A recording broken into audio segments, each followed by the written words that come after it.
मसीह का प्यारा वचन, ये है वचन प्यारा। परमेश्वर के धन्य नाम की महिमा हो। प्रभात मनन के 17,953 में आप सभी का बहुत ही विनम्रता के साथ स्वागत करता हूँ। आइए आज के मनन के लिए हम पढ़ते हैं इब्रानी अध्याय 9 पद 3। दूसरा, पर्दे के पीछे वो तंबू था जो परम पवित्र स्थान कहलाता है। मिलाप वाले तंबू के अध्ययन के दरमियान हम 3 प्रकार के प्रवेश द्वार पर मनन किए थे। पहला, बाहर से आंगन में आने का प्रवेश द्वार, फिर आंगन से पवित्र स्थान में आने का प्रवेश द्वार, उसके बाद वो पर्दा जो पवित्र स्थान और परम पवित्र स्थान को विभाजित करता है। ये तीनों हिस्से को 3 प्रकार के अलगाव अथवा सेपरेशन के रूप में भी हम अध्ययन कर सकते हैं। मसीही जीवन में सही प्रकार की बढ़ोतरी पाने के लिए 3 प्रकार के इन अलगाव अनिवार्य है।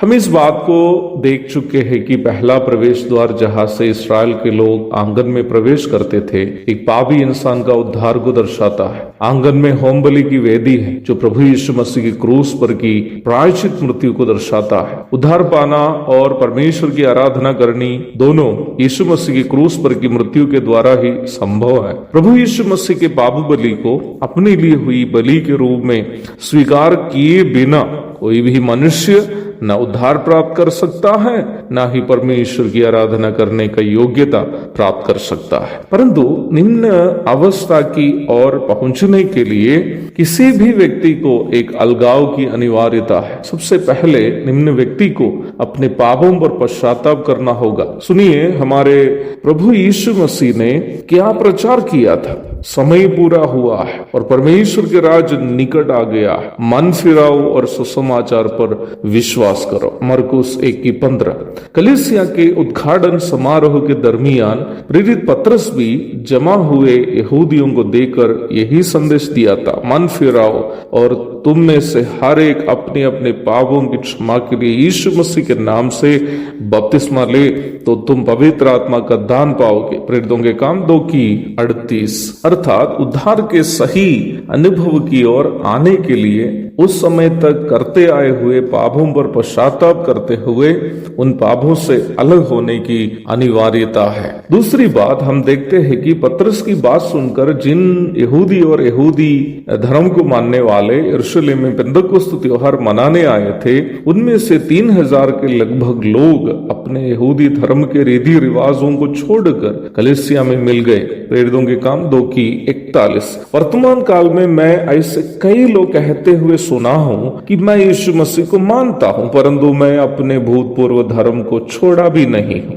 इस प्रकार कहने वाले लोग अपने आप को बड़े बुद्धिमान समझते होंगे, परंतु वचनानुसार देखेंगे तो ऐसे लोग बुद्धिमान नहीं है बल्कि अवसरवादी और चालाक है। आप यीशु मसीह को और संसार को दोनों खुश करना चाहते हैं या उस प्रकार के लोग करना चाहते हैं। ऐसे लोग अवश्य ये बात सुन लीजिए, यद्यपि परमेश्वर चाहता तो है ही कि सभी मनुष्य का उद्धार हो और सभी यीशु मसीह पर विश्वास करें, परंतु मैं या आप या इस संसार के सभी लोग यीशु मसीह को नहीं मानने से भी यीशु मसीह को या परमेश्वर को कोई नुकसान नहीं होने वाला है। नुकसान तो हमें ही होगा। हम तो अनंत काल के लिए आग की झील में त्यागा जाएंगे। यदि न्याय व्यवस्था के अनुसार जीवन बिताए हुए यहूदी लोग जो यहोवा परमेश्वर को मानते थे उद्धार के अनुभव में आने के लिए अपने धर्म के रीति रिवाजों को छोड़ा हो, तो संसार के निर्जीव वस्तुओं को मानकर व्यर्थ जीवन बिताए हुए हम लोगों को कितने अधिक उन सब अर्थ शून्य बातों से अलग होने की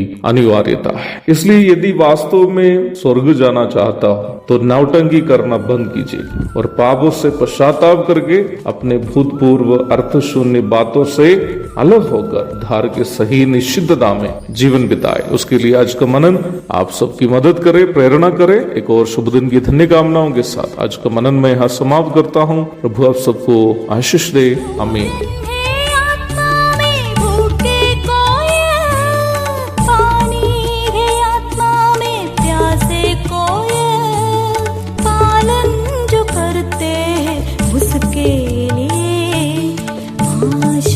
पाने का साधन है ये है वचन, प्यारा वचन, यीशु मसीह का प्यारा वचन।